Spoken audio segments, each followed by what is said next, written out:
സന്നിധാനത്ത് ഭക്തജനങ്ങളുടെ തിരക്ക് തുടരുന്നു.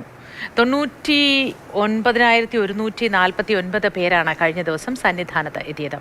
മകരവിളക്കിന് 900 ബസ്സുകൾ പമ്പയിലേക്ക് സർവീസ് നടത്തുമെന്ന് മന്ത്രി കെ ബി ഗണേഷ് കുമാർ അവലോകന യോഗത്തിന് ശേഷം അറിയിച്ചു. രാഹുൽ ജി നാഥ് ചേരുന്നു വിശദാംശങ്ങൾ നൽകാനായി. Rahul, good morning. ഒരുപാട് തിരക്ക് കൂടുന്നുണ്ട്, ഒപ്പം സൗകര്യങ്ങളും വർദ്ധിപ്പിക്കുന്നുണ്ട്. ഈ കെ ബി ഗണേഷ് കുമാർ അവലോകന യോഗത്തിന് ശേഷം അവിടുത്തെ സർവീസുകൾ, KSRTC സർവീസുകളുടെ എണ്ണം കൂട്ടുന്നതിനെ പറ്റിയൊക്കെ പറഞ്ഞല്ലോ. എന്താണ് വിശദ വിവരങ്ങൾ? മറ്റ് വകുപ്പുകളൊക്കെ എന്തൊക്കെയാണ് പറഞ്ഞിട്ടുള്ളത്?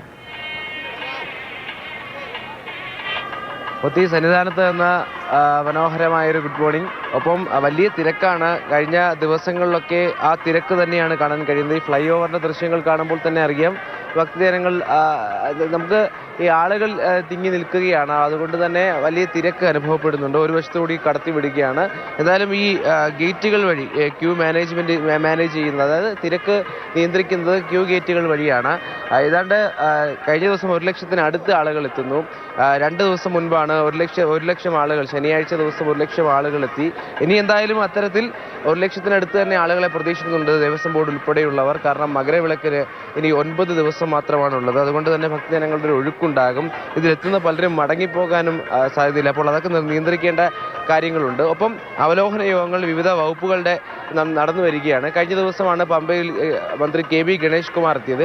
എത്തിയ ഘട്ടത്തിൽ തന്നെ ഇവിടെ ആവശ്യപ്പെട്ടത് ഏതാണ്ട് 850 ബസ്സുകളാണ്. അതായത് പമ്പയിലേക്ക് സർവീസ് നടത്തേണ്ട 850 ബസ്സുകൾ ആവശ്യമുണ്ടെന്ന് പറയുകയും എന്നാൽ 1000 ബസ്സുകൾ വരെ അനുവദിക്കാനുള്ള ശേഷിയുണ്ട്, അത് ചെയ്തു നൽകും എന്ന തരത്തിൽ പറയുന്നുണ്ട്. ഇന്നലെ മന്ത്രി പങ്കുവച്ച പ്രതീക്ഷയുള്ളൊരു കാര്യം, ഈ ബ്ലാക്ക് സ്പോട്ടുകൾ ഉൾപ്പെടെയുള്ള പ്രദേശങ്ങളുണ്ട് ഈ പമ്പയിൽ നിന്ന് സന്നിധാനത്തേക്ക് വരുമ്പോൾ. അവിടെയൊന്നും വാഹന അപകടങ്ങൾ ഉണ്ടായില്ല എന്നുള്ളത് തന്നെയാണ് ഏറ്റവും പ്രധാനപ്പെട്ട കാര്യം. കുറച്ച് ഭക്തർ ഇപ്പോൾ വന്നിട്ടുണ്ട്. വലിയ തിരക്കുണ്ടോ?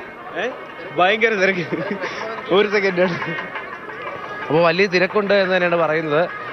കുറേയധികം സമയം കാത്തു നിന്നുകൊണ്ടാണ് ഇവരൊക്കെ വരുന്നത് എന്ന് മനസ്സിലാക്കുന്നുണ്ട്. ഇവിടെ തിരക്കുണ്ടോ?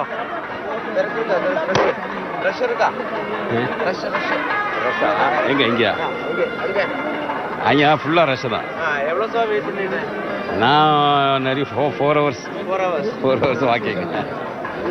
4 മണിക്കൂർ, അതായത് കുറഞ്ഞത് 4 മണിക്കൂർ മുതൽ 6 മണിക്കൂർ വരെ കാത്തു നിന്നതിന് ശേഷമാണ് ഭക്തജനങ്ങൾ എന്തായാലും ഇങ്ങോട്ടേക്ക് വരുന്നത്. അപ്പോൾ വലിയ തിരക്ക് ഉണ്ട് എന്ന് തന്നെയാണ് പറയുന്നത്. കാത്തുനിൽപ്പിന്റെ ഒരു ക്ഷീണം അവരുടെ മുഖത്തുണ്ട്. എന്തായാലും ഈ സമയത്ത് ഈ തൊട്ടപ്പുറത്തേക്ക് എത്തിക്കഴിഞ്ഞാൽ അവർ കാത്തിരുന്ന ആ ഒരു മനോഹരമായ കാഴ്ച, ആ മനോഹരമായ സ്മരണയായിട്ട് മടങ്ങാം. എന്തായാലും ആ തിരക്ക് എന്തായാലും രാവിലെ മുതലുണ്ട്. പിന്നെ മറ്റൊരു പ്രധാനപ്പെട്ട കാര്യം, ഈ കാനനപാതയിൽ ഉൾപ്പെടെ ഭക്തജനങ്ങൾ തേങ്ങയടിക്കുന്നത് ശ്രദ്ധയിൽപ്പെട്ടിട്ടുണ്ട്. അപ്പോൾ എന്തായാലും ഈ ആചാരപരമായി പമ്പയിലും പിന്നീട് ഈ 12ാം പടിക്ക് താഴെയുമാണ് തേങ്ങയടിക്കാനുള്ള സംവിധാനങ്ങളുള്ളത്. അപ്പോൾ അവിടെ മാത്രം തേങ്ങയടിക്കാനുള്ള നിർദ്ദേശവും പറയുന്നുണ്ട്. പിന്നീട് ഈ സൂചിപ്പിക്കുന്നത് പോലെ കണക്കുകൾ അങ്ങനെയാണെങ്കിൽ പോലും ആധാർ കാർഡ് വഴി ഭക്തജനങ്ങൾ പ്രവേശിക്കാനുള്ള സൗകര്യമുണ്ട്. ഒപ്പം കാനനപാത വഴി വരുന്നവരുണ്ട്. അപ്പോൾ ഇവരെല്ലാം 1 ലക്ഷത്തിനടുത്തേക്ക് ഭക്തജനങ്ങൾ എത്താനുള്ളൊരു കാര്യമായി മാറുകയാണ്. കൂടിയാലും അതിനുള്ള എല്ലാ ക്രമീകരണങ്ങളും സന്നിധാനത്ത് ഏർപ്പാടാക്കിയിട്ടുണ്ട്. രാഹുൽ ജി നാഥാണ് വിശദാംശങ്ങൾ പങ്കുവച്ചത്.